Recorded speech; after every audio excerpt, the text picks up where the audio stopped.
সমাজের লোকেরা কেমন জানো? আমি একটু হাসলাম, লোকে বলল আমার লজ্জা নেই তাই হাসি।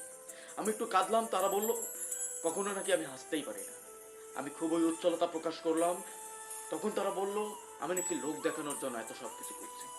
আমি একটু মন খারাপ করে বসে থাকলাম, তখন তারা বলল দেখো এটাই তার আসল রূপ, সে সব সময় গোমরামুখী হয়ে থাকে। আমি নাকি গোমরামুখী। আমি একটু ধৈর্য ধারণ করলাম, তখন তারা বলল, এই সমাজের লোকেরা বলল আমি নাকি ভীরু কাপুরুষ, আমার নাকি সাহসিকতা নেই। যদি আমার সাহসিকতা থাকতো, শক্তিমত্তা থাকতো, বুদ্ধিমত্তা থাকতো, তাহলে নাকি আমি রিয়াকশন দেখাতাম। যখন আমি রিয়াকশন দেখালাম, তখন তারা বলল দেখো দেখো, সে দেখাতে যাচ্ছে যে তার অনেক অনেক কিছু আছে। আর এটাই সমাজের বাস্তবতা। আপনি মানুষের খুশির জন্য যেটাই করতে যাবেন, মানুষ তার বিপরীত ভাববে, এটাই স্বাভাবিক। তাই আপনাকে কখনোই থেমে যেতে দেওয়া যাবে না। মনে রাখবেন, স্টেজ আপনার। কমেডি, ট্র্যাজেডি যেটাই হোক না কেন, এই স্টেজ কখনো ছাড়তে নেই।